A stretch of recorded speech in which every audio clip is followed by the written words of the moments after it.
Now, Interior Cabinet Secretary Kipchumba Murkomen has escalated accusations that some members of the opposition are hiring goons to incite the public against the government. Murkomen claims that recent violent demonstrations linked to Senator Edwin Sifuna's Linda Mwananchi movement and former Deputy President Rigathi Gachagua's United Opposition camp have relied on rowdy youth to trigger chaos. Opposition leaders, however, insist that the state has failed to prosecute individuals who disrupt their rallies, alleging that some enjoy protection from authorities. Murkomen insists that dismantling criminal gangs will require both national consensus and the use of lethal force, cautioning that such measures would inevitably lead to loss of lives. Laban Shaban begins our broadcast tonight. Scenes of violence and unrest have become commonplace as political temperatures rise ahead of the 2027 general election. The government accuses the opposition of orchestrating violent acts to gain sympathy and incite the public against the state. The opposition, in turn, claims the state wields a monopoly of violence, using its power to undermine their political campaigns.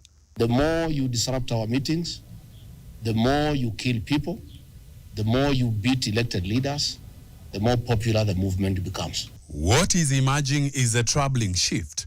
Opposition figures are seen assembling their own armed vigilante groups, placed on standby to repel disruptors said to be deployed with police protection. Now, this is the outcome. On Tuesday, Kiambu County Majority Leader Godfrey Musheke was reportedly attacked by goons and is now hospitalized. While filing a report at Kikuyu Police Station, his allies vowed to deploy their own groups in future political gatherings, saying they will confront rivals head on.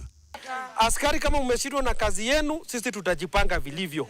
Mkiwa nyinyi mnapatia wengine ruhusa wa kupanga goons, mkiwa na goons msifikirie nyinyi ndio peke yao mko na ruhusa ya kuwa na goons. Hata sisi ni wanasiasa kama wale wengine. Kwa hivyo tunapeana masaa 24 hours. Awe amesikwa ama sisi tokee kutuitisha justice yetu. Appearing before the Senate, Cabinet Secretary for Interior Kipchumba Murkomen continued with the blame game after planned violence erupted in opposition Kakamega and Kitengela rallies. Kitengela is a serious hotspot for criminal gangs that are actually utilized by politicians. It is important for the political actors on both sides of the political divide, but specifically those who held rallies recently and those who organized maandamano last year, to stop utilizing young people and arming them to cause violence with rungus, machetes, and all that, and provoking police officers. Wanaamua sasa ni fujo tu. Hiyo ndio imebaki, wanasema sasa ni fujo tu. Wanasema mahali tutaenda watakuwa wanaingililia mikutano yetu. Tutakuwa tunabeba mapicha ya wale askari walivamia kanisa Othaya, kanisa Othaya, majina yao na picha zao. This comes amid growing evidence that Kenya's political violence is structured and monetized, where criminal gangs are procured for political duels. We will need a more lethal force to deal with these gangs.